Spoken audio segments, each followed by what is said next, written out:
Hello, how's it going? We are back with the interview with these amazing folks. Welcome, Ruben Bressler, Dungeon Master of the Broken Pact. Hi, how are you? I'm excited to be here. I'm excited too, and it's not just the coffee.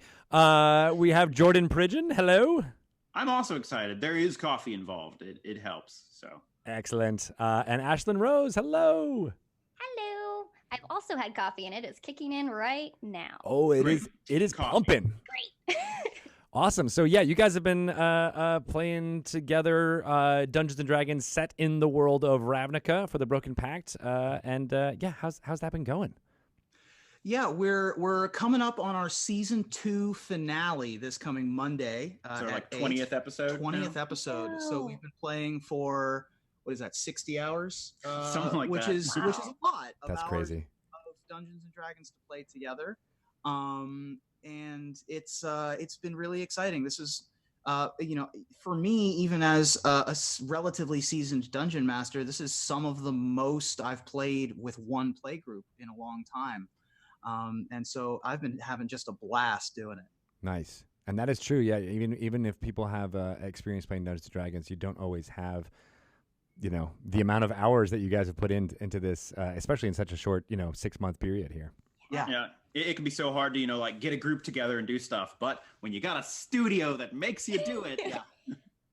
That is true. That's half the reason why I like doing shows. Is because it's like, oh, Exactly. I have to be there to play Dungeons and Dragons. Okay. Right. Yeah, it makes it a lot easier, but it's just been literally a dream come true. I mean, I've talked with you about this before, but being able to be the ambassadors for the first foray into a Magic the Gathering world, and all three of us being Magic players, Yeah. for Dungeons and Dragons, being able to bridge those two gaps has just been absolutely phenomenal. That's so cool. Ashlyn, let me throw this to you. You were been a Magic player and a Dungeons and Dragons player, but how did you get started? What was your first experience? And hopefully this we'll transition to how this is going now. So my first experience with D&D specifically was not that long ago. I'm a baby D&D player. I'm fairly new. I started maybe like 3 or 4 years ago, about when 4th Ed came out. Okay. And so my friends wanted to play, and I always played little games with my brother and friends growing up. So I was playing pretend, and I was all down for it. So played that. I got to be a fairy, or a pixie, fairy pixie. It was awesome. And that Nice. group we had for a long time. And then after that, it was just smaller groups that didn't really stay together until I found Ruben, and it's been great. That's cool. Was that all in the LA area? San Francisco. Oh, okay. Is that where you grew up, in the Bay Area? I grew up in Illinois, and then when I finished high school, I moved to San Francisco and was there for about 10 years. And then I moved down here in August last year. Oh, wow. All right, cool.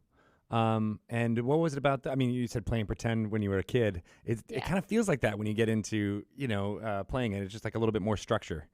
Yeah, exactly. You kind of know what the mechanics are, and you have all of that, but then you also have this world that is being given to you to explore with other people, Mm-hmm. and them adding their input into it. And it just makes this really fun thing that I look forward to every single week. Nice.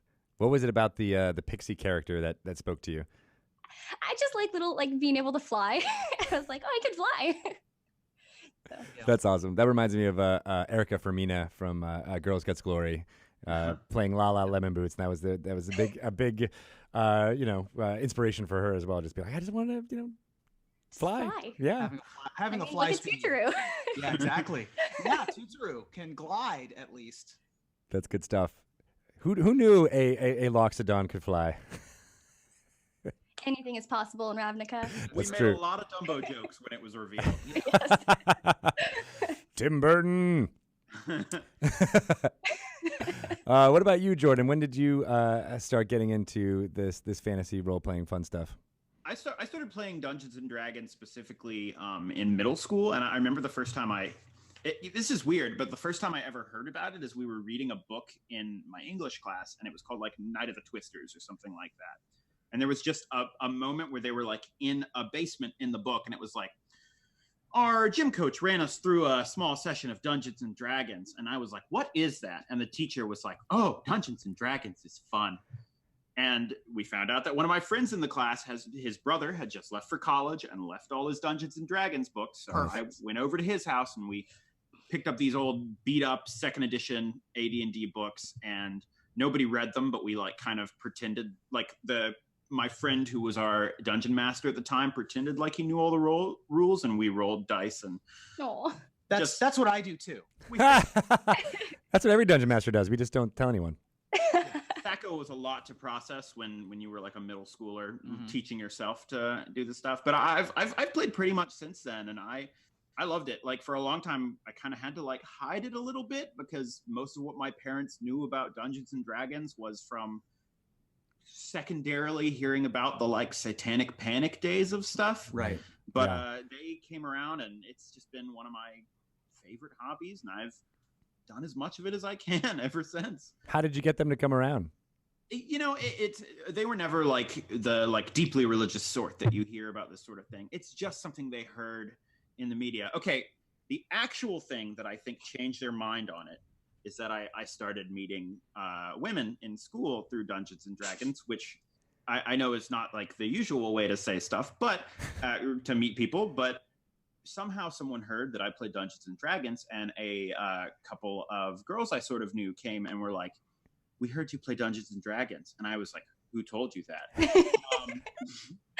But they really wanted to play, and I ran a session with them, and my parents were like, "Oh, he's meeting like cool people, and it's not just like people doing scary stuff that's like he's socializing. He's not in a cult." Right.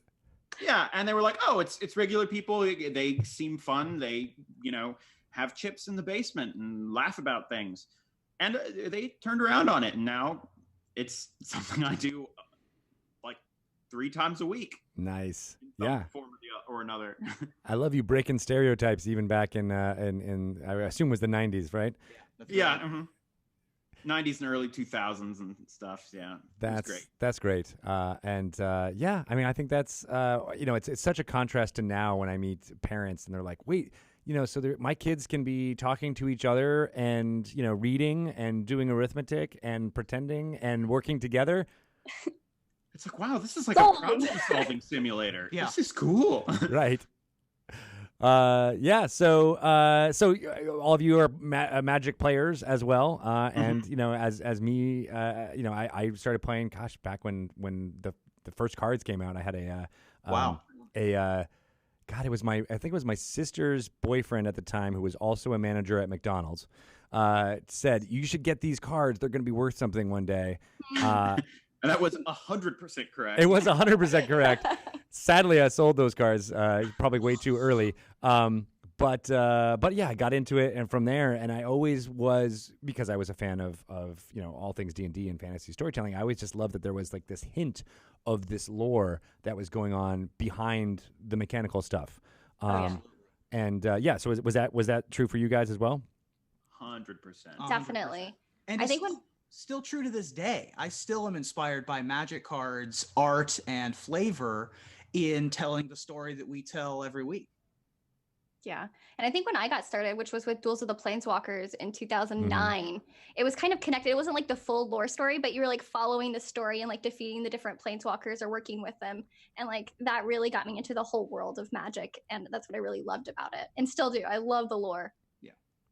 So I remember the first Magic cards I ever got. Before I learned how the game worked, I would just have a pile of Magic cards, and I would go through and be like, "Yeah, this flavor text is great," and I would sort them by my favorite flavor text. That's all I need out of this game. You're like, power level's terrible, but man, that flavor. That's cool. And I love that there's been this resurgence. I guess I wouldn't say resurgence, but there was definitely, I think, a concentration on the mechanics and the competitive nature of Magic for a long time. And now there is this love of that storytelling that is coming to bear. I think it might have was revitalized by the art books that came out that James Wyatt put together. Yeah, absolutely. The art books have been, and I've used the Ravnica art book information a lot. I've been trying to do as much world building and world combining as I can with the official lore into the mechanics of Dungeons and Dragons, which isn't always the easiest. Right.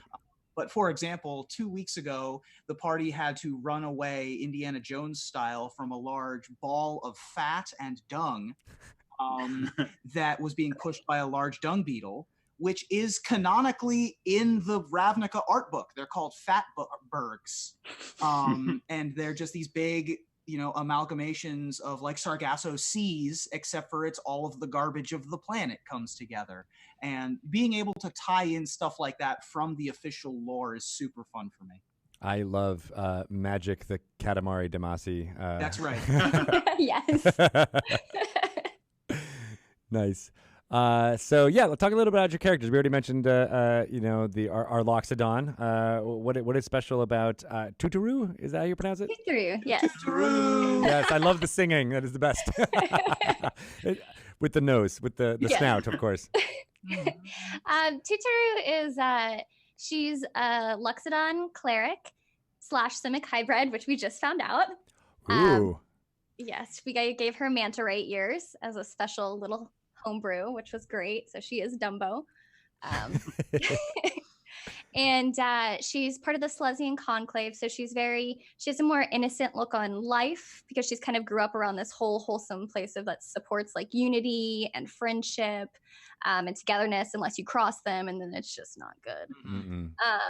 And then, yeah, so she just kind of has this like wide-eyed, I want to help the world kind of personality. And she's slowly learning that the world isn't as great as, or as true as she thought it was in a way. And she's kind of just like experiencing things she's never experienced in her life and having a big character development right now.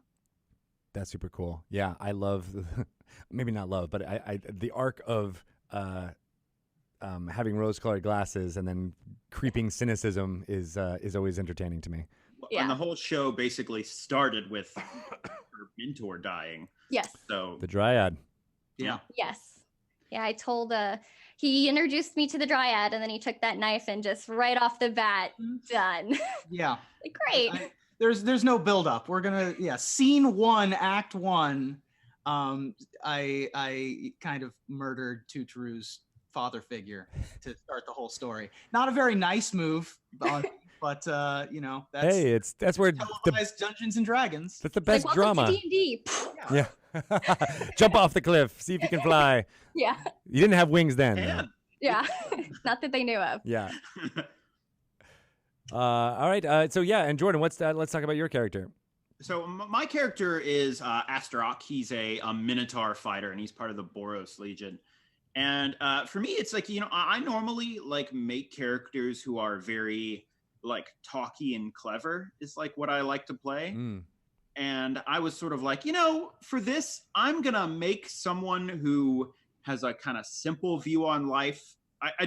He's not dumb. He just like, he doesn't think that like he's never really sat down and thought about philosophy or anything like that. And he hits things and he's part of the Boros Legion and he's found purpose in the justice that they kind of push through. And the funny thing is that like when I initially made the character, I had all these like kind of dark, broody inspirations and like noir characters and stuff. And then I've ended up making him like just kind of silly and fun and stuff. And I'm like, I guess I always fall into this mode no matter what. Yeah, no, that is hard when you're like, I'm trying to play against type, and then you end up just going right back into your type. Right. Yeah. But it can be really refreshing to play that type of like forthright, like I am what I am. I'll bash your skull in if you cross me or my party. Absolutely. And it's a blast, like sometimes it's fun to have characters who will come up with like the clever sideways plans, but other times you need a character who it's like, okay, someone threatened to the party. We should attack them. Yeah. Yes. The instigator is a very important part. It has been very helpful for me as a dungeon master to be like, all right, here is a thing that you need to go do. And then the other 3 members of the party sit there and talk for 5 minutes. And while Astaroth's just like, enough of this, kick in the door. Yeah, exactly. I love being that player because it's like, all right, we can talk about plans for, I don't know. I've had groups where like literally the planning would be like an hour and a half. Yeah. And I'm like, let's just do something. It's like in Magic the Gathering when like you get those complicated board states and like everyone's just kind of going back and forth. It's like, fine, I'm just turning them all sideways. We're going in. Yeah. Attack. I don't know if I have the numbers, but I just want to clear this off. Math is for blockers. Yeah, exactly. a good point. Now I'm saying, Ruben, we probably should have started with you to give you more of an overview for folks who may not have seen Broken Pact about what's what was the season 1 and how did that all go? I mean, I know the whole murder mystery story was really compelling.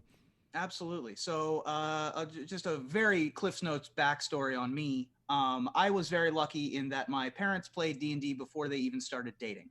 So I never had to deal with my parents not knowing what Dungeons and Dragons was. I picked up Magic the Gathering when I was 12 years old, and I have not really stopped since. I was a competitive player. I've been making Magic content for the past decade. I was one of the first Magic people to make YouTube content. YouTube? What's that? Right, exactly. No joke. That was something that was like, do you make content for YouTube? Why? 12 years ago, that wasn't a silly question. It wasn't. And so the confluence of the two was really just serendipitous. I've been accidentally training to be a dungeon master for a Magic the Gathering world for my entire life. And so when this opportunity popped up, which we discussed the last time I was on the show, or like just before I was on the show. Yeah. Which is still one of the best meetings I've ever had in my entire life. Your whole life changed after that meeting. It did. We sort of discussed, hey, do you want to do a Ravnica show while I was up there for the last Dragon Talk that I was on. I was really influenced a lot by streamed live play Dungeons and Dragons and role-playing games in general. I stumbled upon Critical Role, which reintroduced me to the genre. I started becoming a big fan of shows like Vast, and Shield of Tomorrow, and a bunch of other stuff that Geek and Sundry was putting together. Those are awesome. And then started picking up the Adventure Zone and Dice Camera Action, and became big fans of Satine and a bunch of the other TV DMs, and was like, this is what I'm doing now. And so I started putting together a show. And then Stream of Many Eyes last year happened, and I was like, well, I have to be in Los Angeles to do it. After watching Stream, I was like, there's no more question anymore. I have to go do this. But Ruben, what happened on Broken Pact? Oh, well, I'm getting to it. He's like, wait, I could talk about me? I could talk about me. No. Right. So then I moved to LA, and Ashlyn is moving it right around the same time. And I knew I wanted to work with an old friend of mine named Riley, who I had done stand-up comedy with in Central Ohio 10 years ago. Oh, wow. And then Jordan and Gaurav from Saving Throw, who I also knew I wanted to work with, that rounded out the team. And so we created the Broken Pact, which is, I knew I wanted to do a sort of noir kind of story. Lots of intrigue, lots of politics, lots of cloak and dagger kind of stuff. And essentially the point, or what happens in the Broken Pact is Tuturu's mentor, a dryad named Mookie, is found dead, killed by mysterious means. And the party reconvenes together after having worked together once before under another mysterious circumstance to sort of chase down the mystery. And it gets more convoluted from there. They uncover a copycat killer at the end of season 1. They uncover a plot sort of in season 2. They don't really know who the shadowy figure behind the scenes is. They run across old enemies, including Solias, a vampire from Riley's character Velma's past that they dealt with last week. Mm-hmm. And lots of mist and lots of mystery and lots of intrigue on that front.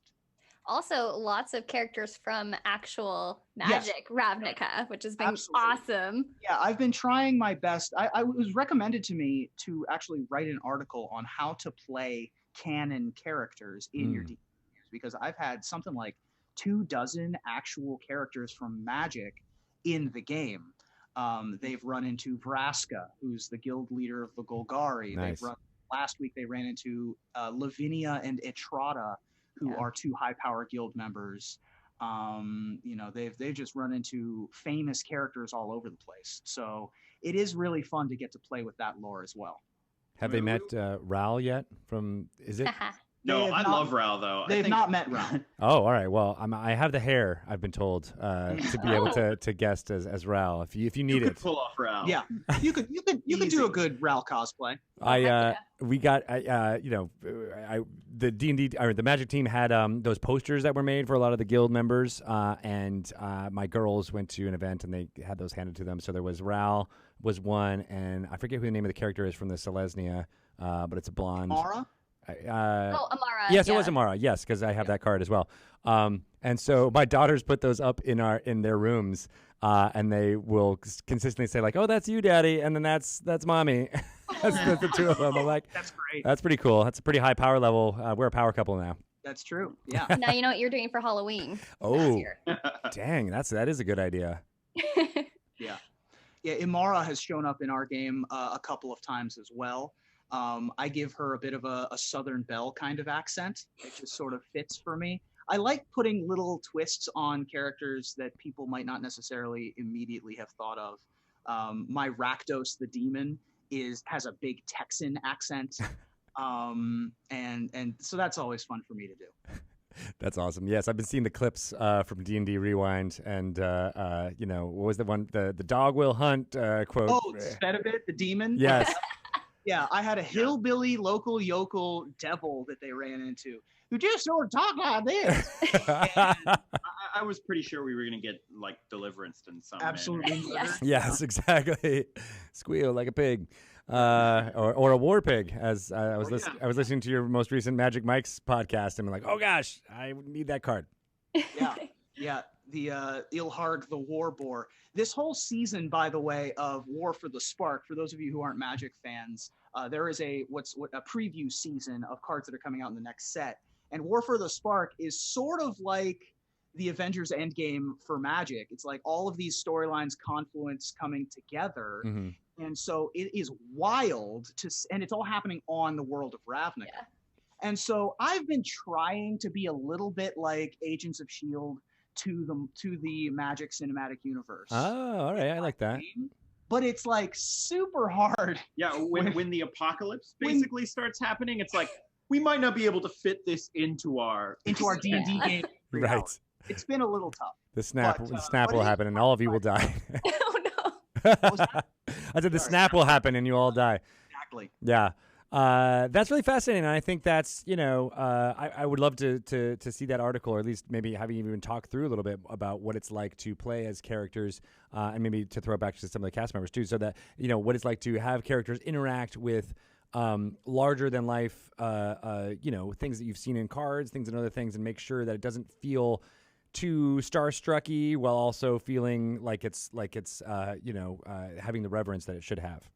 It's been fun. I mean, I actually kind of the direction I went with it with my character is whenever we like met a high level member of the Boros Guild, I would just be starstruck, and like have the character like just be shocked by the fact that he got to meet these like angels who run thing, or the Guild Pact who is like the highest law in Ravnica and stuff. But it's a really neat level, especially since we kind of know a little bit about Magic lore. It gives us an expectation when the characters start that we can immediately kind of play off of, and just have like a certain level of comfort with the characters right off the bat, which is a good time. Yeah. It's been really fun to see these characters that we've kind of been playing with for so many years now, and see them in the game, and you get to be starstruck. And then there's the other part of you that's like, oh, I know they're like kind of lore and what they're about, but my character doesn't, so I'm gonna have to like block that out. Right. But then we also have Riley, who's more into Dungeons and Dragons, so she doesn't know any of that, and so she's like, what's going on right now? Like, I don't have any of these thoughts. Yeah, right. And that was a conscious decision when we were putting the cast of the show together, is we wanted to have someone who knew almost nothing about Magic, and we wanted to have someone who was very new to Dungeons and Dragons as well. Right. And so we got those pieces, specifically with Riley and Ashlyn, and then we have Jordan and Gaurav, who are much more into both. But it is a ton of fun to get to play with these big name characters. I mean, when you're running Curse of Strahd and you get to be Strahd, it's awesome, right? When you're running Tomb of Annihilation and they finally get to a Sararak or Simber, you know, then that's just a ton of fun for you as the DM as well, because you get to put your own spin on it. It's a lot more like being a comic book author. You know, you get to reboot that's a good point. Spider-Man or reboot Batman in your own vision and give them your own version of their personality and their own ideals. And so and none of them are wrong. And so that's really fun for me. That one choice was wrong. Well, we don't have to talk about it. We don't have to. Wrong. But you're right. It is very similar to like a fan of the Forgotten Realms, like incorporating Drizzt or, you know, Elminster or any, you know, Laeral Silverhand or any of those. Like, you know, you got to have a certain amount of knowledge about what that character is like. But, you know, each table is going to have a different interpretation and a different, you know, shard of reality about what, you know, is happening at that table. Right. And specifically for Ravnica, it's really important to me to have not just the world, but have these characters that the people have fallen in love with in the game. I think it is, you know, one of the characters is the city. The city is such a big facet of everything and anything and everything that happens. You know, having an entire planet covered in 18th century Prague that is powered by magic and is ruled by these 10 factions is going to be unique in and of itself. But in addition to that, having all of these magical characters that have this clout and have this reputation behind them is super fun for me to throw at players and play out on screen. Well, and just jumping back to some of the stuff about like the lore and combining magic stuff, I feel Riley is a trooper. She does such a good job. And I say that because sometimes it's just like us in the game just being like, oh, I guess they have lifelink and vigilance now. Yeah. +2/+2. And she's like, I don't know what you mean. Yeah, and exactly. we're like, magic references. Yeah, and I think that's an important part of all gaming, kind of at this point, because you're always going to be, you know, including people who have varying levels of experience, and you know, there used to be, you know, not even the Satanic Panic stuff we were talking about earlier, but like that idea of like, well, it's hard to jump in, and I think what's been great about the D&D community and the Magic community is that inclusivity of like, oh, you're new, that's good because I'm excited to teach you and bring you into my hobby. Well, and 5th edition in general is such an accessible version of Dungeons and Dragons. Like you can, like, yeah, there's a lot of depth to the rules, but you can start playing with just like someone hands you a character sheet and they say, just tell us what you want to do and I'll tell you that you can roll some dice. That's basically what I used to do. When I lived in Las Vegas, we had a big play group. And every single time we played, there would be someone who'd never played before. Oh, that's great. And I would basically hand them a sheet and say, these numbers, you don't need to memorize them. You don't really need to know what they mean. When you say you want to do something, I'll tell you what numbers to use. Mm-hmm. That's it. That's all you really need. Yeah, I think with me, like coming, I was a little intimidated when I first started because I was like, wow, these people have so much more experience with role playing in general and just doing this. And like after a few sessions, it was like, wow, I'm barely looking at my character sheet. It's just playing and working off of everyone else and having a great DM. So yeah. And I think, well, I mean, props to Ruben for good DM in there. But I also think that there's a lot. I mean, and maybe Ashlyn, you can tell me whether this is true or not. But there's a lot more familiarity with the tropes of what's in Dungeons and Dragons than there was even 20 years ago. Oh yeah, absolutely. It's much easier to kind of, especially with Guilds of Ravnica and the Guildmaster's Guide to Ravnica, because using the guilds, because I'm familiar with like the different types of guilds and the different types of colors they align with and those attributes that go with them, it was easy to kind of figure out, oh, Selesnian's kind of more of a wholesome pride, unity, and develop my character girl next door trope for the show. Right. But there's also, you know, folks who have watched Harry Potter or Lord of the Rings and are like, oh, okay, that you're the Aragorn, you're the Hermione, you know, and people can jump and then obviously, you know, adapt them and change them so they're not, you know, super tropey, but like you have that basic understanding of fantasy storytelling. Exactly. Yeah, I think when I built my character Tuturu, I initially was like, she's basically Steven Universe but older. So, yeah. Nice. That's cool. God, I've never watched that show. I have that and Adventure Time are ones that I'm like, I need to jump in. I love Adventure Time. That's got some D&D core in its DNA. Yeah. A lot of media recently, particularly in animation, has been using a lot more of the adventuring party kind of trope rather than having one single main character. I think that it's, obviously Steven Universe is the main character, but there's so much lore behind Jake the dog and Finn the human in Adventure Time. There are all these other main characters really on all these shows, and it's sort of branched out, I think, directly from the renaissance of Dungeons and Dragons. Yeah, and it's hard to tell whether it's from writers who were playing D&D who then incorporated that, or if it's been this, a cyclical type thing where like, oh, there's more people who are playing it together, and then those ideas and things get incorporated more and more. Yeah, it all feeds back into itself. I've been very pleased by seeing all of these, just romantic comedy writers and general sitcom writers who are like, oh yeah, Dungeons and Dragons has been one of, if not the most important storytelling tool in my development as a writer. In these areas that don't necessarily translate directly to high fantasy, or like Ravnica, which we've been calling mage punk.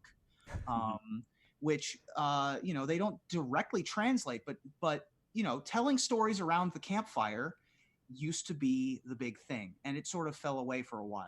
Dungeons and Dragons is the table and the dice are the campfire now. Yeah. And telling communal stories and the oral tradition continuing is how we've developed as troubadours now, as people who continue to tell these epic poems and tell these stories with ourselves. And so that's been a really a nice thing to see, is that D&D influencing media, but then it going in the opposite direction as well. For sure. I get a kick out of when I listen to Script Notes, the podcast all about script writing, and every time one of them mentions their D&D campaign or playing with other writers, I'm always like, yeah. Infect it all into all of the medias. Yeah. As a player, I would rather not all the time, but a lot of the time, I would rather epically fail and get a 1 than epically succeed. Mm-hmm. Not every time, but there are certain circumstances where I would rather have to solve the issue of my own failure, of tripping over the rock, of falling off of the cliff, of missing the monster. Yeah. And so the dice add so much to that, and being able to play off of each other in that sort of improv setting is amazing. What's it like? Because I'm playing through Waterdeep Dragon Heist in my home group right now, and I'm playing with a whole bunch of varying experience level of players, and I love storytelling in a city, in an urban environment, but it's almost as if the choices that are available to them are too broad. They almost want it's odd. It's like they almost want to be railroaded and taught what to do. So as players, obviously you guys have a pretty strong through line that Ruben set up for what's going to next. But do you ever feel that as a player of like we could literally go into any area in this city and do anything? Oh yeah, absolutely. Ruben gave us like 5 different guilds that we could go explore and look into. And we're like, well, where are we going to go first? We have so many toys. So it's given us a lot of options. And it's been pretty fun, like kind of looking at the options. One of the things I think we do to Ruben sometimes is he'll be like, okay, we're going to do this. And we're like, we don't want to go that way. We'll do something else. And then other times he'll be like, okay, well, you can do these 5 things. And we're like, tell us which one to do. Yeah. That happens. Or it'll be like, oh, I've set up all these really cool combats. And we're like, nope, we're just going to walk all the way around them. That was a common theme in season 1. Most parties I've played with are like, yeah, let's hit things. I want to fight and I'm ready to fight. And, at its core, Dungeons and Dragons is a combat system that allows for role playing. But because, there's a whole section of the book that is just combat and just spells and stuff like that. Mm-hmm. But this group is not a bunch of murder hobos. This group is a lot of talkers and sneakers and people who would much rather avoid fighting. And they avoided at least half of the combats that I had planned in season 1. Right. There were several episodes where I was like, well, they could run into 1, maybe 2 fights here. Nope, no fights this episode, which is great for streamed Dungeons and Dragons, by the way. I would much rather watch them talk their way out of a situation or sneak past a situation when I'm watching. But it does mean that I don't get to play with my toys as much as a dungeon master, which I'm totally cool with. It is, and I think that's the tension I'm feeling in my game too, where people, it's not streamed, they're not doing it for and they some of them come from the background of like just going through a dungeon and killing all the monsters in one room, going to the next room, rinse, repeat. Can I trade groups with you? Cities are a really interesting setting for something like this, because what you realize when you're like playing in a city is that you can't just get away with murdering somebody. Like any sort of place where people all live together that closely has laws and it has rules, and making a big political or social faux pas could have real consequences. And I think it's a lot different from like kind of like roving, going through the hills, pushing a stone aside and finding an ancient lich's cavern sort of style of play. But it can be really fun, and it can lead to a lot of neat challenges in its own way. And like I know like my character, because we're all part of guilds, which are like particular organizations, and my character is part of a command structure. So we've had to like come up with exactly why, even though he's part of basically a military legion, like he's allowed to go off and talk with, work with the rest of the group who are from guilds that they may not always be on best terms with. And I think it leads to a lot of cool situations and challenges that are a little off the beaten path for Dungeons and Dragons, but are still a lot of fun. Agreed. Yeah, running a game in a city is significantly different than running a game in an open world. Ravnica, there is nothing but city. The entire world is covered in city. It is an ecumenopolis. There is so much city that the oceans are covered by it. And so even if you are going on month-long journeys, you are never leaving the city, really. Yeah. Most of our game takes place in the 10th district, which is the focus of the Guildmaster's Guide to Ravnica. It is the Manhattan equivalent. It is, where the capital is. It's where most of the guild halls are. And so that is like 50 square miles, but also goes down beneath the city, because all of these, layers of city, like a tiramisu, they have to dig deep into the coffee-soaked ladyfingers of the city to be able to find some of the guild halls that are beneath the surface. Because now I'm hungry. I know. Yeah. Is it really a fantasy setting if it doesn't have like a system of catacombs going down as far as man has ever been willing to delve? Right. It was always interesting to me that this game was called Dungeons and Dragons, because I never see. Well, they have not really run into a dragon yet, but that's mostly a function of There's still a finale. There's still a finale where it could happen. That's mostly a function of Ravnica. Dragons aren't super common in a city, right? And Niv Mizzet, who's the ultra powerful guild leader of one of the guilds, the Izzet. My favorite card in that set, really. Right, of which Ral Zarek is the either the leader or the right hand man. There just aren't a ton of dragons. And then dungeons, in my head, was always like where you put prisoners. But turns out a dungeon is just a man-made underground cave system. What, in like the original etymology of it? Yeah, the original etymology of it is it just like, it's a cave that has been carved by a humanoid. So there's plenty of dungeons all over the place in Ravnica, which is great. Yeah. I mean, and I used to have these conversations with friends of mine in New York who were in this whole trope, and he put forth this idea that like the Dungeons and Dragons can't work unless there is somewhere to explore that is away from civilization. Like, okay, there is civilization, and then here's the area you go that has a cataclysm that happened before, so that there's these magic items and things that the knowledge of which may be lost, and you can just rediscover, and then that's where you get your power as an adventurer, is through finding these lost items in a way. And make no mistake that there still is that. Just because it's covered in city doesn't mean it's inhabited city. There is abandoned city on the surface of in Gruul territory. There's plenty of abandoned city under the surface in Golgari and Simic and Dimir and Orzhov territory, which are several of the other guilds in Ravnica.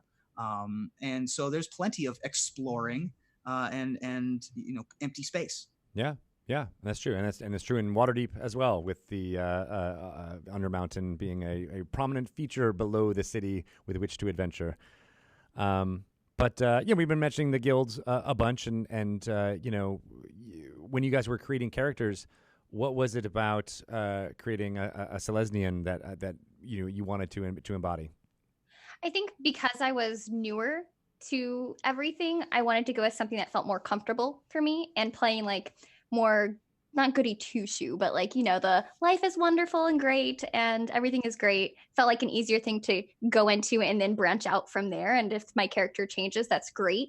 But feeling as comfortable as possible and trying to get into character for the show felt the most right. And Selesnya is more about, I guess you'd call him the druid faction if you had to put one on there. Yeah. More earthy. Yes. Yeah. They're like the bright druid faction, and then Golgari is like the dark underground druid faction. So yeah. That makes sense. And it's cool to see it come to life for sure. Do you? We'll talk about the future of Broken Pact, because you guys are going to be at D&D Live 2019, The Descent. That's right. We are going to be on one of the stages. Can we announce when we're going? That schedule might change, but right now I think I have you guys on Sunday at 9 a.m. Something like that. Yes, yeah. I might push you to 8:30 a.m. if you guys can get up that early. Boy, that's early in the morning, but coffee. But yeah, coffee, exactly. You have coffee for us? I will have straight coffee right into the veins. Thank you. Thank you very much. All I need in life. And coffee canonically exists in Ravnica. Oh, so well, that's good.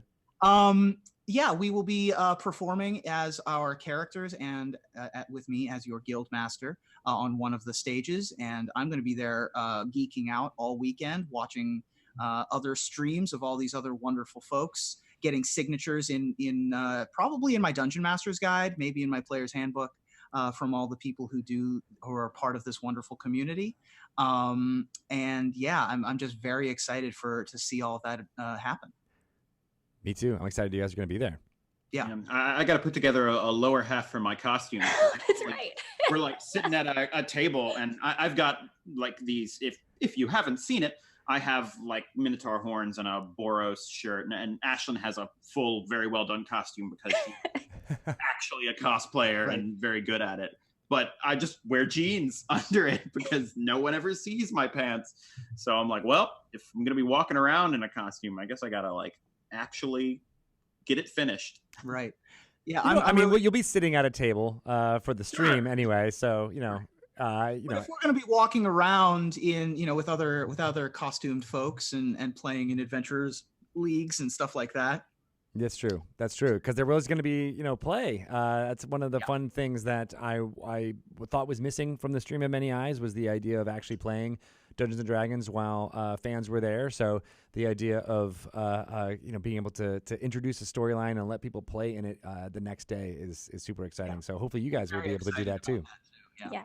Have you ever done anything with the D&D Epic before?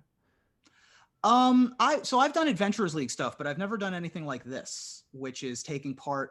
Anything having to do with a launch of an event, of course. As is the Dungeon Master's Curse, I actually don't get to play that much. Right. So I'm excited for a number of reasons on that front. Nice. What about you, Jordan? Have you ever done an Epic before? No, I haven't. I'm excited to like get involved in all this stuff. I've watched a lot of this going on, but for the most part, before getting involved in this show specifically, a lot of my D&D stuff was just me and some of my home game friends, and we would watch what you guys were putting out and doing, but I haven't gone out and even done an Adventurers League or anything like that. And it all sounds really fun. I'm excited. Nice. Yeah. There's something to, I just love the idea of having 25 tables of people playing together in a meta game. It's like it's Right. you know it's that. It sounds like a blast, Yeah. really. Right? I did one thing medium similar to this in an Adventurers League one time when not enough dungeon masters showed up to our Adventurers League. And the one guy, and I didn't want to DM because I'm that guy, but basically one guy ran 4 tables of different levels Whoa. of planning of this siege of a city to protect this city at the end of the last Adventurers League, one of the last Adventurers League settings. Mhm. And it worked out great. It was actually really cool because people would be going to different tables and sort of sharing plans. And I don't know if that's how it's going to work here, but I'm really excited to see how it will play out here. Oh, did something Spilled done. water. Sorry. Oh, like, did a cat jump on the microphone? Nice. Yeah. So that's gonna be really exciting. I'm really happy to have you guys, meet all the other groups and stuff that have been, I'm sure you've met a few of them in the LA area, but bringing in folks from Australia and the UK, as well as Chicago and other areas. Like I'm just Pretty exciting. Yeah, very So exciting. I'm so excited. I mean, there's a number of folks whom I think I consume more televised Dungeons and Dragons content than any human. That's a bold statement. It reasonably should. I've watched all of campaign 1 of Critical Role twice, all the way through. Wait, twice? Twice. I used to make a podcast based on Critical Role before I did this show. I've watched all of Dice Camera Action. I've watched all of a number of the shows. And so I'm really excited to meet all of the High Rollers people and Rivals of Waterdeep, who are, far away from here. And to meet a bunch of those folks is very exciting. Not to mention all the people from Seattle who, other than Los Angeles, Seattle is kind of like a home base of operation for a lot of these things. So it's just, I'm going to be geeking out about people who are probably like, wait, you know who I am kind of thing, which I get a lot of too. But Yeah. it's I'm just really excited to run into and meet all of these, very creative people who tell stories around the campfire like we do. For sure. Yeah, there was something that Matt Mercer said at, I think it's Stream of Annihilation, where he was like, I've never seen so many people in one room that all experience imposter syndrome.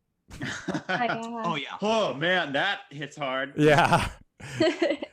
But I think that in some ways that's what makes the positivity and the happiness at these events, is because it feels very much like kindred spirits all coming together for this love of storytelling through Dungeons and Dragons. Absolutely. Yeah. And hopefully I'm just really excited to go to these Adventurers League table and sit with, maybe some people who just want to be there, but also just randomly sit across the table from, other performers who I watch sometimes, which is hilarious. Yeah, that's going to be fun. Well, I feel like there's also just like this kind of general bond, just because like streaming RPGs is still kind of a burgeoning new thing. And like when a lot of people think of streamers and Twitch, they think of video games. Right. And this is like a whole new thing that has just gotten more popular and is so much fun. Yeah. And the people who do it, it's like to the point where it's not this enormous, over the top, huge industry. So you really just have people who are passionate about it who are doing it right now. And I think that's great. It's just awesome. Anyone who's getting involved in it, you're going to have automatic common ground. Oh, yeah. Yeah. So I know Ruben was a stand-up comedian as well as doing professional magic stuff before this. But what about the rest of you? What's your other passions that are going on?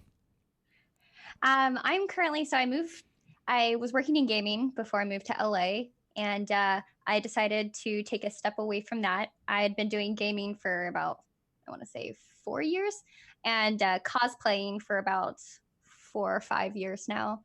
And so still cosplaying, and that's a lot of fun, but I'm also doing voice acting now. So that's been my passion and a lot of fun, and it's been great since I moved here. That's great. I love cosplay so much. It's something that I have no talent or inclination to do on my own, but I love being a fan of it. It's like being a fan of fashion or something to a certain extent. I'm just like, oh my God, I love that so much. What type of characters have you been cosplaying recently?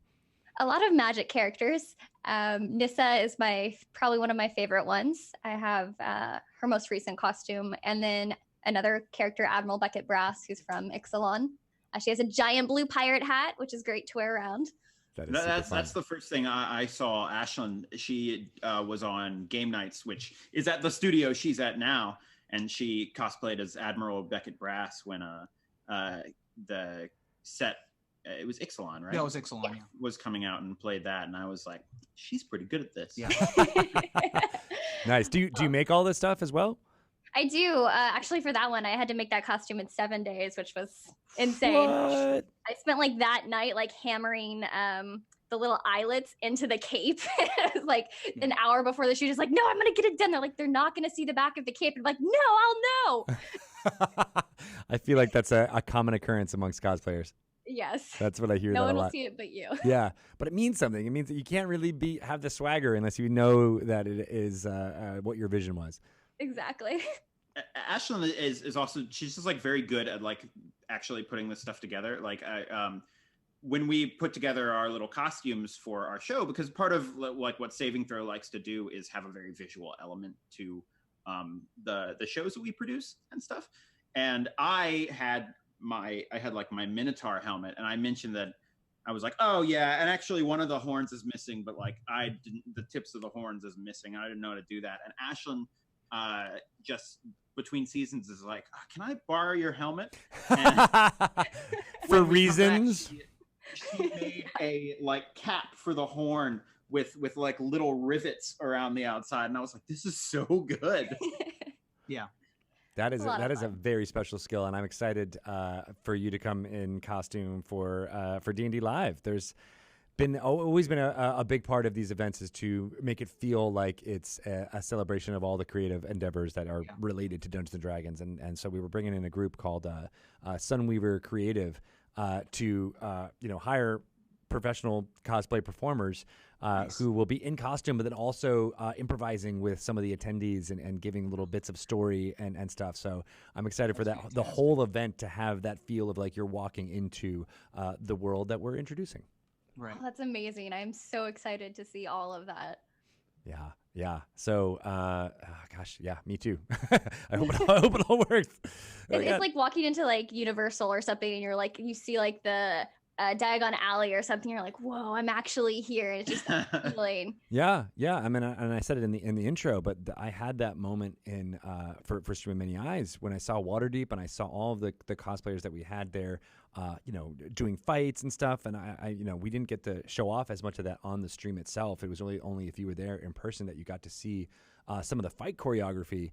But they were amazing, and they did stuff that made it look like mages and all these things doing fights, but they were all doing it through with no visual effects, but just through choreography and dance in some ways. And I literally I had to leave and cry in a corner because my vision had come true, and I'm hoping that same level of emotion will come from this event. It's looking like it's going to be even more complex than cool. All right, so Ruben, what are you going to be in costume as? Probably as Dungeon Master at the beginning. Although I do have a costume turtle shell. Ooh, for your turtle? My turtle. So I might turtle it up for part of the show. You have some turtle annihilation happen? That's right. Yeah, I cosplayed an elderly turtle monk for a show for a D&D game. Nice. We did on Saving Throw a while back. That's They're awesome. fun to dress as. Yeah. Nice. So Jordan, you've been doing probably stuff the longest with Saving Throw, right? So I got involved in Saving Throw. We were actually playing in Eberron. We weren't actually using the original like Eberron like setting and rules. I think it was we were playing in Dungeon World, the setting. But the Adam Kobol's RPG, right? Yep. Mm-hmm. And I got involved with Saving Throw because we just had a home group playing Dungeons and Dragons. And after one of our sessions kind of came to a close, one of them was like, hey, I'd like some of you guys to come on this channel and do that. And so, outside of this, I do, well, we just wrapped one up, but I was doing 2 other shows on Saving Throw. One that is a Starfinder show and one that is a Savage Worlds show. So it's been fun doing lots of different tabletop RPGs, but it's also been kind of classic just getting to like actually do a straight up Dungeons and Dragons show. Yeah. For a while. For sure. I wanted to just quickly talk about Saving Throw and how wonderful they've been to me as a new person to the industry. Yeah, there we go. Sure. I had been working with them trying to put together a Skype-based show long before it was any official Dungeons and Dragons connection. And Dom and the rest of the team at Saving Throw have been nothing but a pleasure and a privilege to work with. And you all should check out all of their content because they are exactly who you want to work with when it comes to streaming games. They are just lovely people, Jordan notwithstanding.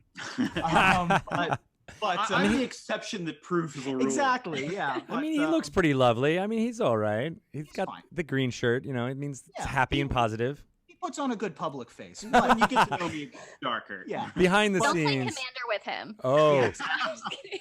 that's But good. yeah, That's good it's- advice. But yeah, they all of their programming is great.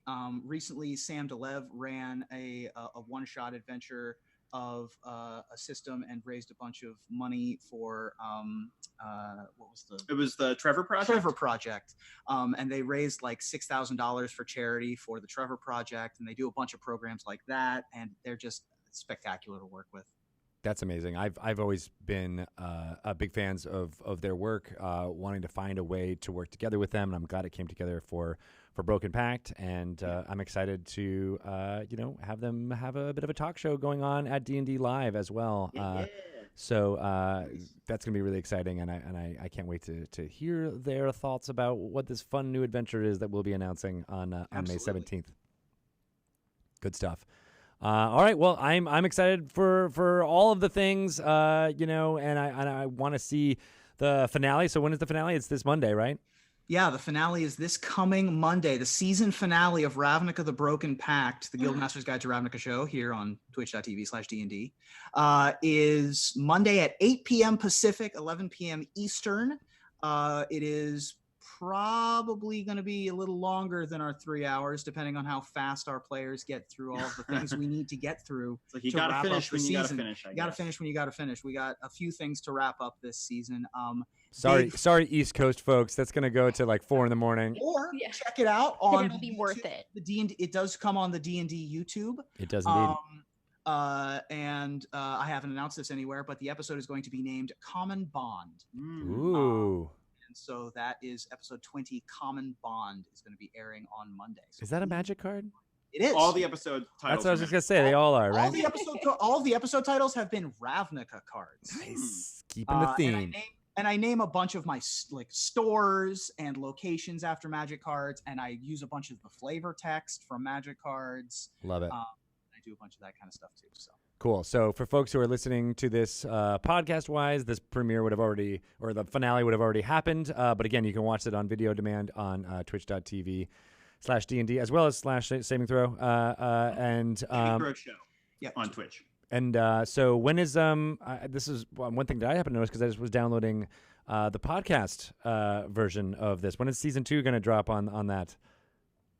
I'm not sure I who don't know. manages putting that up, but we're trying to get it out pretty fast. Yeah. You know, it's a matter of like the first priority is always getting things. Well, with our other shows, is getting stuff on YouTube, and then we want to make sure that when we actually put out the podcast, we've like got the opening and closing, and that it like feels well done. Yeah. So, but we're getting that out as Nice. soon as we Yeah, can. season 1 of the Blast it on podcast. social media when we do.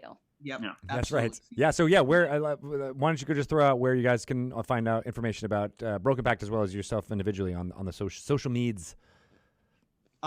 Yeah, season 1 of the Broken Pact is available on iTunes and Libsyn, I believe. And so you can go download that anywhere, and season 2 will be coming anywhere anytime soon after the season ends. Hi everyone, I'm the internet's Ruben Bressler. You can follow me at MLXREUBY on all the social media things. I also host a Magic the Gathering talk show on Wednesday nights called Magic Mics. That's MAGICMICS. It's a pun. This Wednesday we have an official preview for War of the Spark coming, so you won't want to miss that. This might. Well, people who are watching it later might be sure. after it, right? That would have aired. What would that be? This Wednesday. That's all right. Time travel is really hard. It Yeah. is. But yeah, so that broadcasts live on Wednesday nights at 11 p.m. Eastern, 8 p.m. Pacific. And this one has our preview for War of the Spark, which would have been April 17th if you're listening to this at a later date. So please do join for that. Excellent. All right, what about you, Jordan? You can find me on Twitter at Jordan Pigeon, where sometimes I tweet about things. When the D&D selfie thing came around, I was very proud of my D&D selfie because I saw the SNL sketch that people were a little upset about, and I realized I had the exact same shirt as one of the characters. So I just dressed up as exactly like one of them as I could for it, which I thought turned out pretty funny. Well done. Yeah, thank you. And then also just for more saving throw information, because, we tweet about the shows and news about the podcast and upcoming episodes and things like that. You can follow Saving Throw on Twitter at Saving Throw Show. Awesome. All We right, also have a Discord where you can talk about the show. Yes. Yeah. All right, and you can find me on Twitter at Ashlyn Rose, and then on Instagram at rar. It's Ashlyn, RAWR. And on Twitch at twitch.tv/Ashlyn_Rose. excellent. I'm so happy to talk to someone who expresses themselves with their hands as much as I do. Yeah, I'm all over the place. Me too. There was at one point people made fun of me about trying to do a Venn diagram, and I was making this motion over and over again, and I will never live it down. And now I think it's part of my thing, right? It's a Venn diagram. They're like, hey, how's it going? Physicality at the table is something that I really like doing. When you're playing as a dragon and you arch your back, or you are playing as a cyclops and you close one eye, or you're doing this as a three-headed monster or whatever. For sure. So I am all for the physicality of showing what a Venn diagram is with your head. Nice. It's the only way, and I'm sure it's real clear to people. Like, this is Venn diagram. Yeah. I knew right away. You knew. All right. Well, thank you so much. You are all three wonderful storytellers, and I'm excited to see you in person at D&D Live. Well, thanks for having us on there and on this. Yeah, Yes, thank you thank so you. much. Awesome. Great to talk with you. And check out the finale any way you can, and we'll have more news about more futures for Broken Pact coming up. All right. Thanks, you guys. Bye. Excellent. All right, so that podcast is over. Thank you guys again. You're the best. We are going to take a short break right now and get ready to talk to Jeremy Crawford for all of the sage advice. I still don't know what our topic is going to be, so it'll be a surprise to everyone. Do you guys have any ideas of what we should talk about for rules that you want to know more about? As the Ravnica people, I just have to shout out Jeremy Crawford for the job that he's been doing for the Acquisitions Incorporated crew, which has been spectacular to watch those live shows for the last couple of episodes, and really twisting a lot of those ideas on their head. Edu the Izzet Loxodon is just a hilarious concept for a character. I love everything that crew is able to pull off. As for sage advice, do we have any rules things that we run into? We had the thing last week, which I don't know if we... Oh, that's a good idea. Yeah, we had a rules question about how fear interacts with blink. Ooh, all right. Because you're on the ethereal plane, so can you move towards the thing you're afraid of from the other plane of existence? All right, awesome. I will definitely ask. Awesome. He's actually right in front of me right now, but we got to take a short break, and then we'll get set up, and then I'll figure that all out. So, blink and fear, how do they interact? Yeah. Bum, bum, bum. All right. Thanks again, you guys. Everyone watching on Twitch, we'll take a short break and get set up and get right to sage advice.